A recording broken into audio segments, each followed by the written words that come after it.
करते हैं। Human resource management lecture number 3। इसमें आज के सेशन में हम कुछ टॉपिक्स कवर करने वाले हैं। उन टॉपिक्स में the first topic is that के human resource management itself जो है वो किन एरियाज को, किन चीज़ों को जो है वो कवर करती है। और इसके अलावा ह्यूमन रिसोर्स मैनेजमेंट के कुछ हम फंक्शंस देखेंगे। बहुत सारे फंक्शंस हैं जिनमें से personnel management, employee welfare, industrial relation, ये क्या फंक्शंस हैं, कैसे काम करते हैं, इन्हें हम देखेंगे। और ऐसे कौन से प्रोसेसेस हैं, 4 ऐसे कौन से निज़ाम हैं जो हर जगह हर ऑर्गेनाइजेशन में यूज होते हैं, जो यूनिवर्सल हैं, मतलब हर जगह एप्लीकेबल है। ह्यूमन रिसोर्स मैनेजमेंट के ऐसे 4 प्रोसेसेस, ये 4 सिस्टम जो हर ऑर्गेनाइजेशन में इस्तेमाल किए जाते हैं। तो उनके बारे में हम आज इंशाल्लाह हम स्टडी करेंगे आज के सेशन में।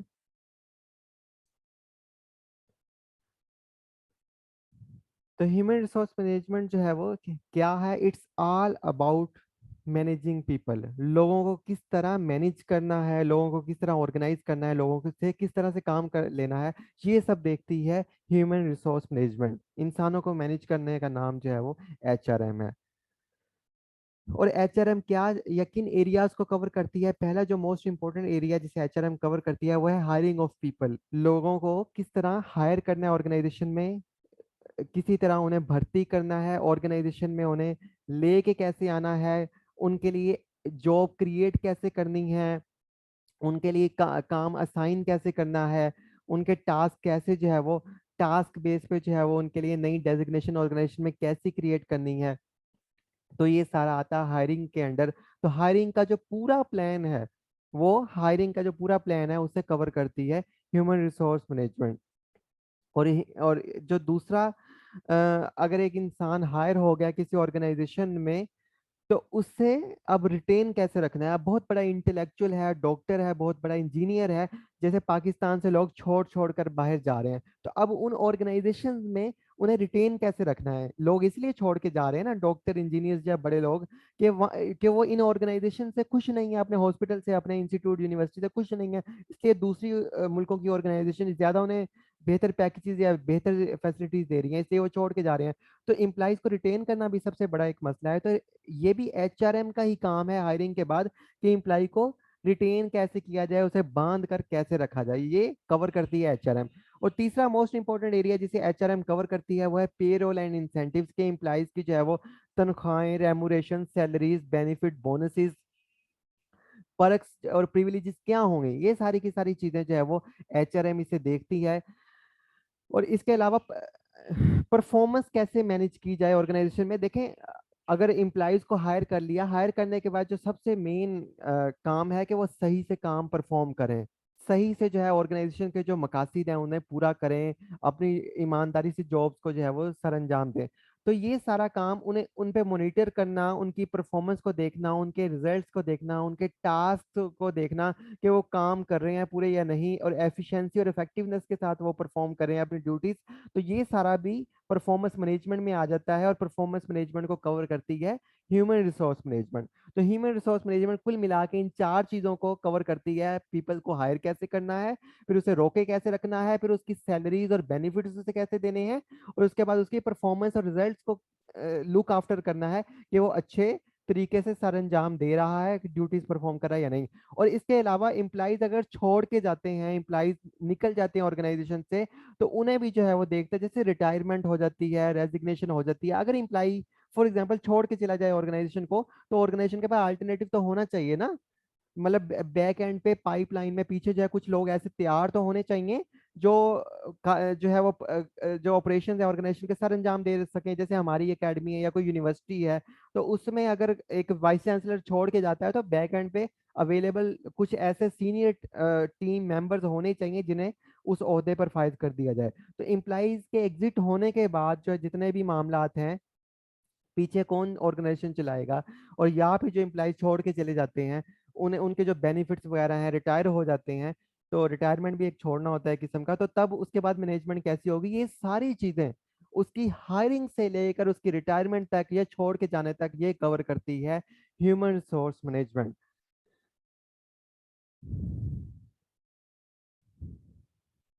तो अगर पेपर में आ जाता है कि एचआरएम क्या कवर करती है, तो आपने ये सब बताना है कि चार चीजें, पांच चीजें जो है वो ये सारे एरियाज कवर करती है एचआरएम। और एचआर जो मैनेजर होते हैं उन्हें पीपल मैनेजर भी कहा जाता है और पीपल एनेबलर्स भी कहा जाता है। पीपल मैनेजर का मतलब है लोगों को मैनेज करने वाला, और पीपल एनेबलर्स का मतलब है लोगों को जो उस ऑर्गेनाइजेशन में काम कर रहे हैं उसे एनेबल करते हैं, ताकि उन्हें इफेक्टिव और एफिशिएंट बनाते हैं, ताकि वो बेहतर से बेहतरीन जो है वो काम परफॉर्म कर सकें। कुछ वेरियस फंक्शंस हैं ह्यूमन रिसोर्स मैनेजमेंट के, जिनमें से तीन फंक्शंस हम या आज पढ़ लेते हैं। The first is that personal management. किस तरह जो एम्प्लॉइज हैं उन्हें पर्सनली मैनेज किया जाता है, उनसे उनकी पर्सनैलिटी से रिलेटेड, उनकी इंडिविजुअलिटी से रिलेटेड, उनकी इंफरादियत से रिलेटेड जितने मामलात हैं, ह्यूमन रिसोर्स मैनेजमेंट का काम है कि वो पर्सनल मैनेजमेंट के थ्रू उन्हें जो है वो टैकल करती है। और उसके बाद एम्प्लॉइज जो है उनकी वेलफेयर के लिए, कलेक्टिव वेलफेयर के लिए जितने भी काम होते हैं वो भी एचआर ही देखती है, एचआर का फंक्शन है। और इसके अलावा इंडस्ट्रियल रिलेशन, और ये बहुत इंपॉर्टेंट और क्रिटिकल एरिया है, इसे भी ह्यूमन रिसोर्स मैनेजमेंट जो है वो देखती है। हम तीन फंक्शंस आज स्टडी करने वाले हैं, और नेक्स्ट सेशंस में हम इंशाल्लाह अगले फंक्शंस भी टाइम टू टाइम स्टडी करेंगे। तो सबसे पहले हम देखते हैं पर्सनल मैनेजमेंट।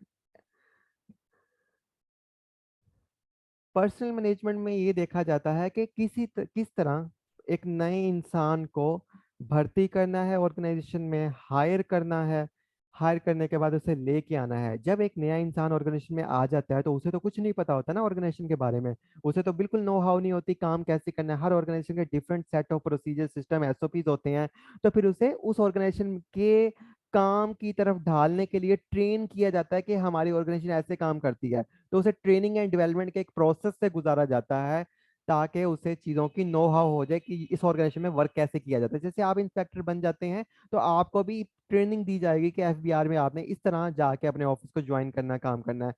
ट्रेनिंग जब मिल जाती है, ट्रेनिंग और डेवलपमेंट के मरहले से गुजर जाता है वो पर्सन, उसे पास कर लेता है, तो अगला होता है कि अब वो जॉब पे जाके ज्वाइन करे।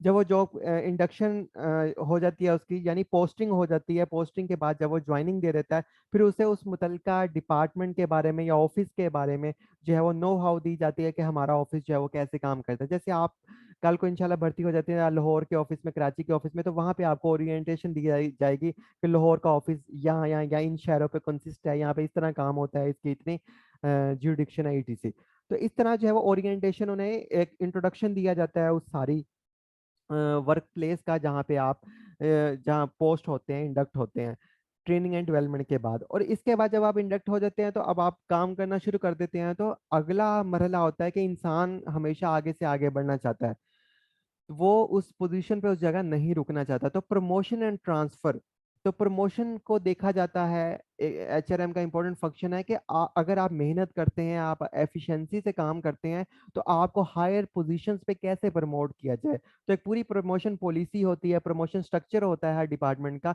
उसे भी ह्यूमन रिसोर्स मैनेजमेंट ही बनाता है और डील करता है। और इसके बाद अगर किस ऑर्गेनाइजेशन पूरे मुल्क में होती है या कई शहरों में दफ्तर हो सकते हैं, हो सकता है किसी वर्क प्लेस पे कोई इश्यूज आ जाएं, लोग जो है वो कम पड़ जाएं, किसी जगह पे लोग ज्यादा हो जाएं, तो इसलिए फिर उस जगहों से जो है वो ट्रांसफर करके लोगों को दूसरी जगह भेज दिया जाता है, ताकि ऑर्गेनाइजेशन का काम मुतवातर और मुसलसल चलता रहे। तो इस तरह से प्रमोशन और ट्रांसफर को सिर्फ एचआर देखता है। और इसके अलावा कंपनसेशन, कंपनसेशन मींस कि आपको आपके काम के बदले में, आपके काम के एवज जो बेनिफिट्स, रिवार्ड, सैलरी, परक्स दिए जाते हैं, वो भी सारा एचआर का ही काम है। वो देखती है कि कितने आपको सैलरीज, परक्स, बेनिफिट्स और बोनसेस मिलने चाहिए। अब एक छोटा एम्प्लाई है, मजदूर है, उसे कम सैलरी मिलती है। एक हायर एम्प्लाई है, एक सीईओ है, उसे कितनी सैलरी मिलनी चाहिए। एक मैनेजर है, उसे कितनी मिलनी चाहिए। तो ये सारी की सारी कंपनसेट आपको आपके काम के अगेंस्ट फाइनेंशियली जो कंपनसेट किया जाता है, वो ह्यूमन रिसोर्स मैनेजमेंट करती है। यही डिपार्टमेंट जो है वो, ये इसका इंपॉर्टेंट फंक्शन है। और कोई भी मतलब ऑर्गेनाइजेशन हो, तो उसके जो लोग हैं वो कंट्रीब्यूटर होते हैं उस ऑर्गेनाइजेशन में, उस ऑर्गेनाइजेशन की परफॉर्मेंस में। और जितनी ज्यादा अच्छी उन्हें कंपनसेशन मिलेगी, जितने अच्छे रिवार्ड्स, बेनिफिट्स मिलेंगे, उतने ज्यादा वो मतलब बेहतर तरीके से परफॉर्म करेंगे अपनी ड्यूटी, और बेहतर जो है वो अ, उन्हें कंपनसेशन ये सैलरी की सूरत में दी जाएगी। और इस तरह ऑर्गेनाइजेशन की एफिशिएंसी भी इंक्रीज होगी।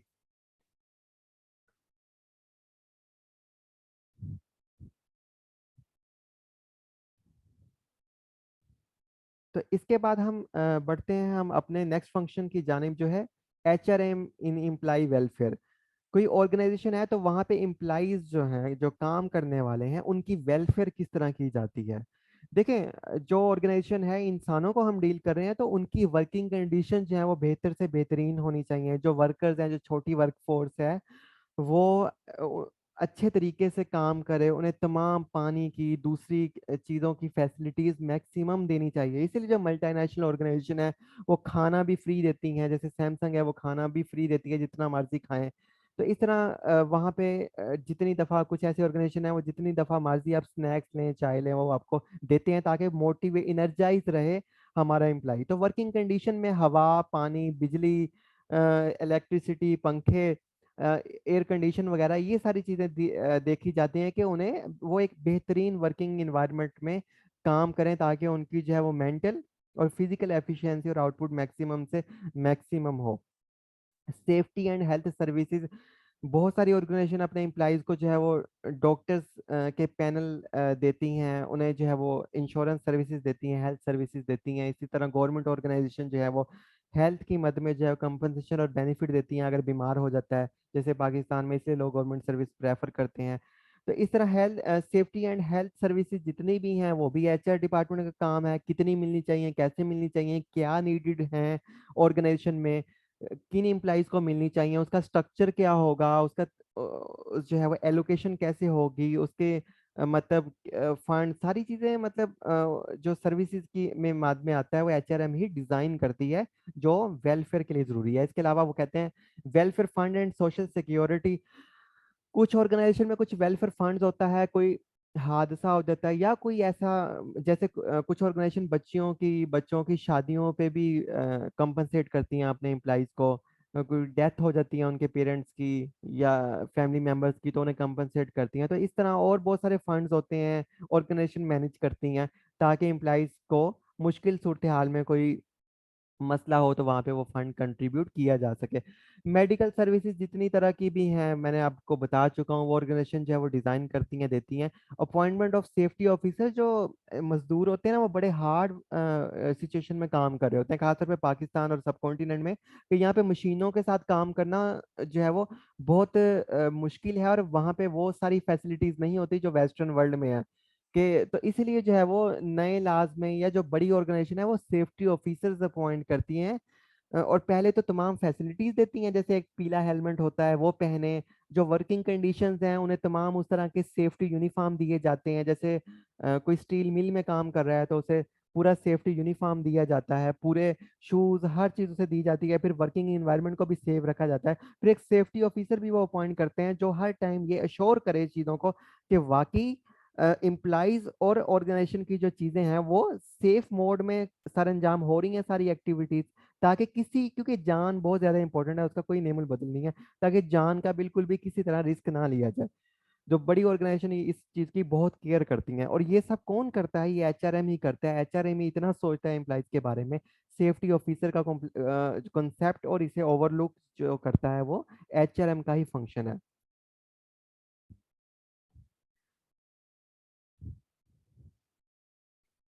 तो इसके अलावा हम नेक्स्ट इसके पार्ट की तरफ बढ़ते हैं, सेफ्टी एंड मेडिकल सर्विसेज के अलावा। थोड़ा सा मैं आपको बताता चलूँ, जो एडमिनिस्ट्रेशन होती है, वहाँ पे बिल्कुल भी सेफ्टी पे जो है वो ध्यान नहीं दिया जाता। वहाँ पे सिर्फ उनका मकसद काम करवाना होता है, जबकि HR का मकसद है कि जो मैक्सिमम लाइफ प्रोटेक्शन है, उसे अश्योर किया जाए, किसी भी एम्प्लॉई की कोई भी मतलब हादसा जो है उससे बचा जाए, उसे जो है वो रोका जाए, ताकि वो ना होना पाए। मैक्सिमम एहतियात को पहले प्री एहतियात को ब्रू कार लाके। अच्छा, हम अब नेक्स्ट और लास्ट फंक्शन के बारे में पढ़ते हैं, जो आज के टॉपिक का हिस्सा है, HRM इन इंडस्ट्रियल रिलेशन। अब इंडस्ट्रियल रिलेशन क्या होते हैं? इंडस्ट्रियल रिलेशन से मुराद है कि बहुत सारी ऑर्गेनाइजेशन होती हैं, उसमें एम्प्लॉइज यूनियन होती हैं। जो इंडस्ट्री होती है ना, उसका अपने एम्प्लॉइज के साथ या ह्यूमन रिसोर्सेज के साथ जो रिलेशनशिप होता है, उसे कहते हैं इंडस्ट्रियल रिलेशन।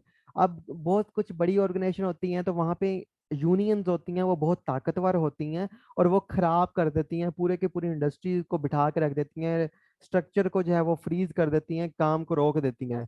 तो इस सिचुएशन में उन्हें टैकल कैसे किया जाए, उन्हें जो है वो डील कैसे किया जाए, कोई डिस्प्यूट हो जाती है एम्प्लॉइज के आपस में, तो उन लड़ाई झगड़ों को कैसे सेटल किया जाए, उस वर्किंग इन्वायरमेंट में जो में पीस और हारमोनी जो है वो कैसे मेंटेन रखी जाए, जो जो अमन है उसे कैसे जो है वो वहाँ पे मेंटेन रखा जाए, और मैक्सिमम जो एम्प्लॉइज हैं उनका उनकी सिक्योरिटी और सेफ्टी को उसे कैसे प्रोटेक्ट किया जाए, उनकी इज्जत को, उनकी जो है वो सब चीज़ों को कैसे प्रोटेक्ट किया जाए, जो माहौल है पूरा अमन हो। तो ये सारी की सारी, क्योंकि ये सारी चीज़ें खराब करती हैं एम्प्लॉइज की यूनियन, जिसे ट्रेड यूनियंस भी कहते हैं, एम्प्लॉय यूनियंस भी कहते हैं जो है वो। तो वहाँ पे वो प्रेशर ग्रुप्स बना लेते हैं, और प्रेशर ग्रुप बना के ब्लैकमेल करते हैं हायर मैनेजमेंट को कि हमारे मुतालबे माने। तो उन प्रेशर ग्रुप से जान कैसे छुड़वाई जाए, उन्हें टैकल कैसे किया जाए, उन्हें मैयर कैसे लिए जाएं कि ये चीज़ें हो ही ना पाए ऑर्गेनाइजेशन में। तो ये सारा काम भी जो है वो ह्यूमन रिसोर्स मैनेजमेंट का है कि उन्हें टैकल करे और उन पे प्लानिंग जो है वो बना कर रखे। तो ये सारे फंक्शंस हैं ह्यूमन रिसोर्स मैनेजमेंट के, जो आज के इस सेशन के इस हिस्से में हमने पढ़े कि किस तरह जो है वो पर्सनल मैनेजमेंट की जाती है, और कि ऑर्गेनाइजेशन में ये एचआरएम का फंक्शन है, किस तरह एम्प्लॉयज की वेलफेयर पे काम किया जाता है, ये भी एचआरएम का फंक्शन है, और किस तरह जो इंडस्ट्रियल रिलेशंस हैं उसे मैनेज किया जाता है, ये सब एचआर के फंक्शंस हैं। अब हम नेक्स्ट हम पढ़ते हैं कि एचआर के 4 प्रोसेसेस कौन से हैं जो हर ऑर्गेनाइजेशन में जो है वो यूज होते हैं, हर ऑर्गेनाइजेशन में जो है वो यही फॉलो किए जाते हैं। The first process which is called HR planning, आगे जाके हम इसे डिटेल में पढ़ते हैं एचआर प्लानिंग क्या होता है। और सेकंड इसका प्रोसेस है कंपनसेशन एंड बेनिफिट। सबसे पहला जो प्रोसेस है किसी भी ऑर्गेनाइजेशन में फॉलो किया जाता है वो है एचआर प्लानिंग, जिसमें तमाम चीज़ें आ जाती हैं। दूसरा है कंपनसेशन एंड बेनिफिट, जो एम्प्लॉय रेमुरेशन में आ जाता है। तीसरा परफॉर्मेंस मैनेजमेंट, एंड चौथा एम्प्लॉय रिलेशन, कि एम्प्लॉयज के साथ जो है वो रिलेशन किस तरह मेंटेन करके रखे जाने हैं। तो ह्यूमन रिसोर्स प्लानिंग जो है वो, इसे हम डिटेल में पढ़ते हैं। जो 4 प्रोसेसेस हैं अभी आपने पीछे देखे, उनमें जो पहला प्रोसेस है वो है human resource planning. Human resource planning में 4 चीज़ें आ जाती हैं: रिक्रूटमेंट, सिलेक्शन, हायरिंग और ट्रेनिंग।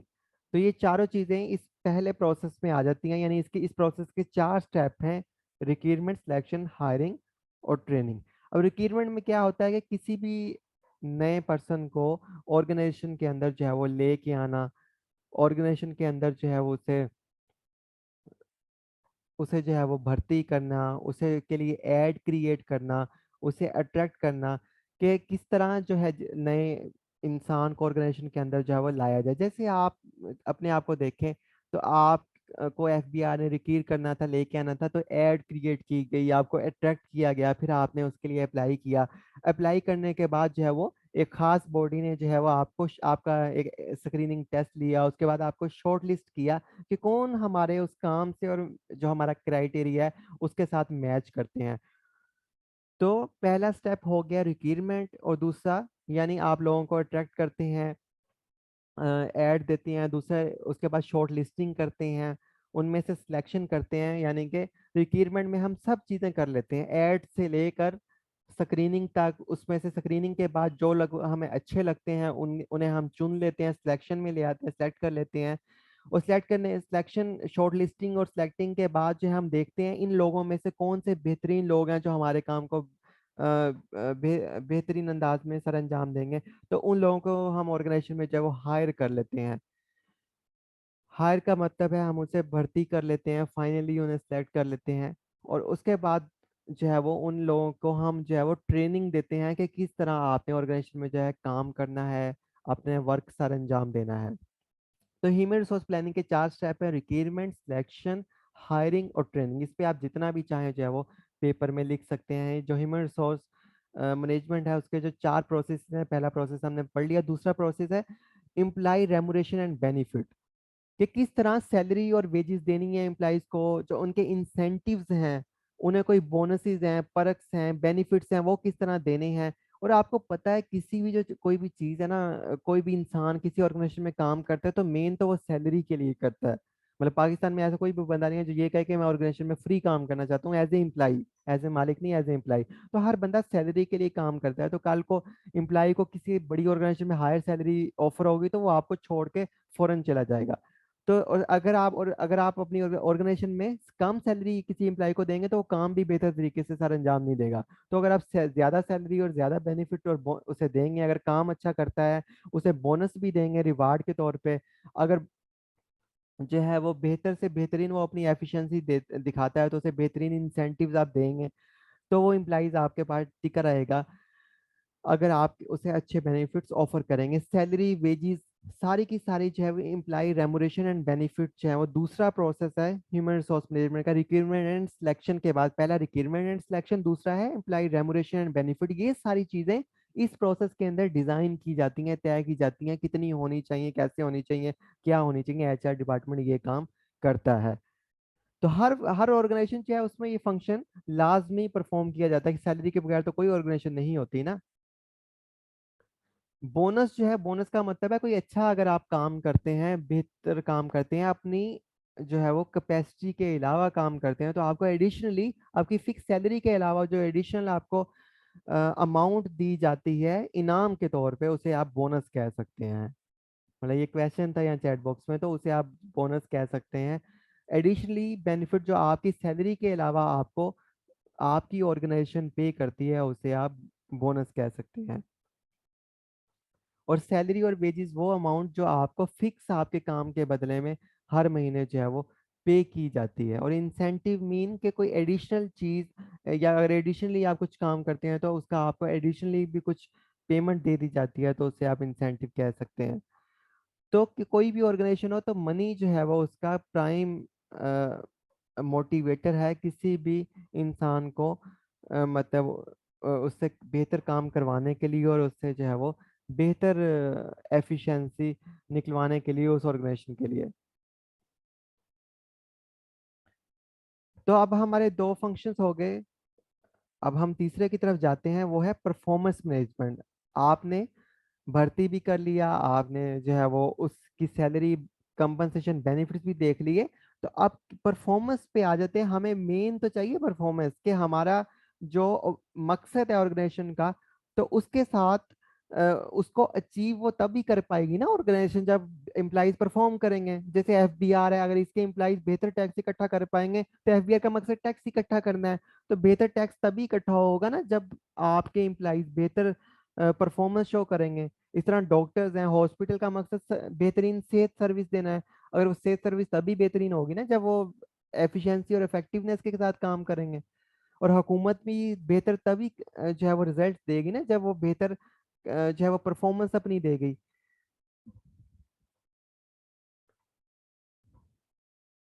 अच्छा, उसके बाद हम जो परफॉर्मेंस मैनेजमेंट है उसके 5 जो है वो स्टेप्स होते हैं किसी भी ऑर्गेनाइजेशन में, जिसके जरिए किसी भी ऑर्गेनाइजेशन में एम्प्लॉइज की परफॉर्मेंस को मॉनिटर किया जाता है, उन्हें एनालाइज किया जाता है, एवेल्युएट किया जाता है। तो वो 5 स्टेप्स को हम पढ़ लेते हैं, वो कौन से हैं। The first step which is called planning. सबसे पहले देखा जाता है कि किस एम्प्लॉय को टास्क कौन सा देना है। सेकंड जो स्टेप है वो है मॉनिटरिंग के एम्प्लॉइज की जो परफॉर्मेंस है, जो उसका टास्क है, जो उसे असाइन किया गया है, जो उसकी ड्यूटी है, क्या वो काम सही से सारा अंजाम दे रहा है, उसे मॉनिटर किया जाता है। क्या उस काम में गलती तो नहीं करा। मॉनिटरिंग के बाद है डेवलपमेंट, कि अगर वो कोई गलती कर रहा है या उस काम को सही तरीके से सर अंजाम नहीं दे रहा तो उसे करेक्ट किया जाता है, उसे जो है वो डेवलप किया जाता है, उसे दोबारा बताया जाता है कि इस तरह से आप ये काम करें, इस तरह आप बेहतर तरीके से इस चीज़ को कर पाएंगे। तो उसे डेवलपमेंट उसकी की जाती है ट्रेनिंग के जरिए। डेवलपमेंट के बाद जो अगला स्टेप है उससे रेट किया जाता है, यानी ग्रेडिंग की जाती है कि ये एम्प्लॉइज 10 में से इसके कितने नंबर आने चाहिए, ये काम कितना अच्छा कर रहा है। इसे 10 में से 8 स्कोर देने चाहिए, 5 देने चाहिए, 10/10 देने चाहिए। तो ये परफॉर्मेंस मैनेजमेंट का एक पूरे 5 स्टेप्स हैं। सबसे पहले प्लानिंग, मॉनिटरिंग, डेवलपमेंट, रेटिंग, और उसके बाद मतलब रिवार्ड। अगर कोई एम्प्लॉय बहुत अच्छे से काम करता है फिर उससे रिवार्ड कितना मिलना चाहिए वो तय किया जाता है। तो पूरा प्लान बनाया जाता है एम्प्लॉयज को टास्क देने का, उसके बाद मॉनिटर किया जाता है। मॉनिटर के बाद जो है वो डेवलपमेंट की जाती है, करेक्शन की जाती है, ये भी इसे आप कह सकते हैं। करेक्शन के बाद जो है उसकी ग्रेडिंग की जाती है, उसकी उसके रिजल्ट्स की, उसके स्कोर्स की, कि वो अच्छे से काम कर रहा है या नहीं, पुअर काम कर रहा है, गुड कर रहा है, बैड कर रहा है या बेटर कर रहा है। और अगर काम बेहतरीन तरीके से चलता रहता है तो उसे रिवार्ड किया जाता है। रिवार्ड जो है वो बोनस की सूरत में, एडिशनल बेनिफिट की सूरत में हो सकता है, जिसे इंसेंटिव भी कह सकते हैं, और सैलरी भी इंक्रीज की जा सकती है उसकी, अगर वो इसी तरह अपनी परफॉर्मेंस को कंटिन्यू रखता है किसी ऑर्गेनाइजेशन में। तो ये परफॉर्मेंस मैनेजमेंट जो है वो, इसका पूरा जो फ्रेम है, पूरा जो डिजाइन है, वो किसी भी ऑर्गेनाइजेशन में किया जाता है, तय किया जाता है। अच्छा जी, अब तीसरा प्रोसेस आ जाते तीसरा जो प्रोसेस आ जाता है एचआरएम का, उस वो है एम्प्लॉइज रिलेशनशिप। कि किस एम्प्लॉइज रिलेशनशिप हम इसे अब पढ़ते हैं, कि किस तरह किसी भी ऑर्गेनाइजेशन में जो है एम्प्लॉइज को हमने रिटेन रखना है। जो सबसे बड़ा मसला होता है बड़ी ऑर्गेनाइजेशन का, खास तौर पे प्राइवेट सेक्टर ऑर्गेनाइजेशन का, उनका मसला ये होता है कि एम्प्लॉइज छोड़ छोड़ के जो है उन्हें भाग जाते हैं, हायर सैलरी पे चले जाते हैं, या कोई दूसरी जॉब मिले जहाँ ज़्यादा सिक्योरिटी है तो वहाँ पे चले जाते हैं। तो एम्प्लॉइज को जो रिटेन करना उस ऑर्गेनाइजेशन में, तो उसके लिए पूरी जो प्लानिंग बनाई जाती है वो एचआरएम का ही हिस्सा है। एचआरएम इस पूरे प्रोसेस को करता है, इस पूरे सिस्टम को डिजाइन करता है कि किस तरह एम्प्लॉइज को लंबे अरसे तक, लंबे समय तक रिटेन रखा जाए। और इस तरह जो लेबर लॉज हैं, खास तौर पे उस मुल्क के जो इंडस्ट्रियल लॉज हैं, जैसे पाकिस्तान में वो लॉज ये कहते हैं कि आपकी फैक्ट्री हवादार हो, जगह सही हो, वहाँ पे बिजली का इंतज़ाम हो, पंखा पानी हर चीज़ हो।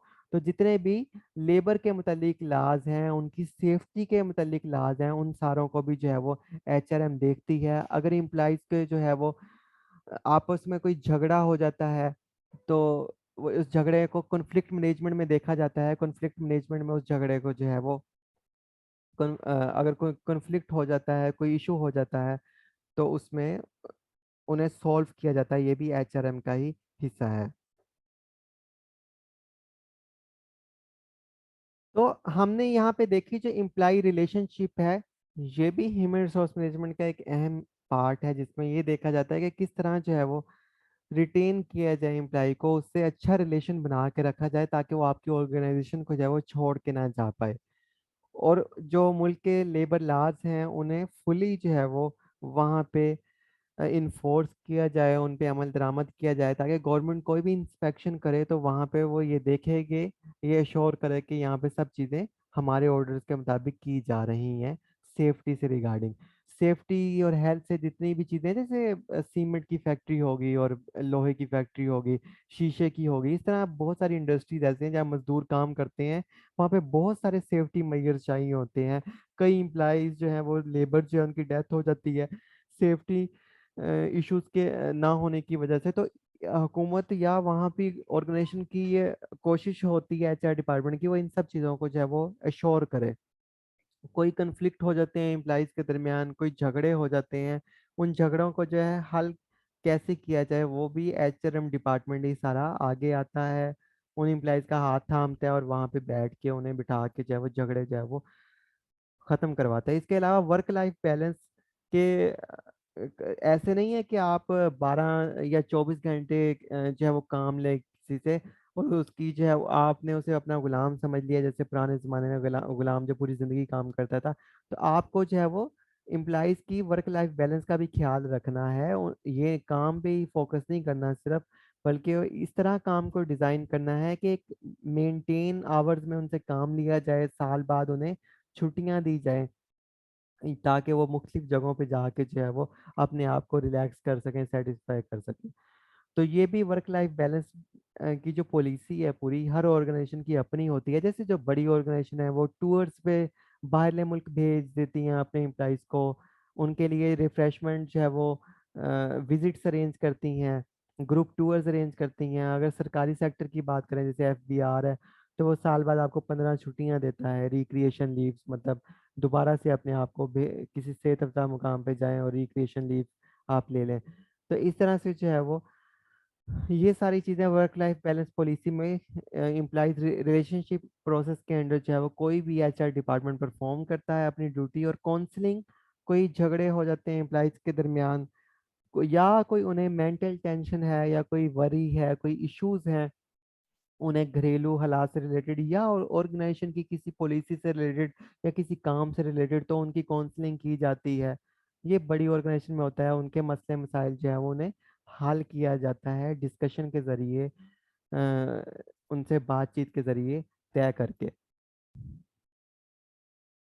तो ये सारी चीज़ें किसी भी ऑर्गेनाइजेशन में की जाती हैं। तो ये हमने सारे जो प्रोसेसेस हैं ह्यूमन रिसोर्स मैनेजमेंट के, वो हमने पढ़े कि पहला जो उसका प्रोसेस है कि हायरिंग किस तरह होनी है, उसकी जो पूरी प्लानिंग है, प्लानिंग, और उसके बाद कंपनसेशन है और बेनिफिट है कि किस तरह उसे कंपनसेट करना है, उसके बेनिफिट क्या होंगे। और इसके बाद लास्ट में हमने देखा कि किस तरह एम्प्लॉयज जो है उसके रिलेशनशिप्स मैनेज करने हैं ऑर्गेनाइजेशन के साथ, और बाकी जो है वो जो एक्सटर्नल हैं फोर्सेस जैसे हुकूमत, उनके साथ कैसे लाइजान रखना है। तो ये था आज का हमारा एक सेशन। तो यहाँ तक अगर किसी को कोई इशू है तो वो बताए।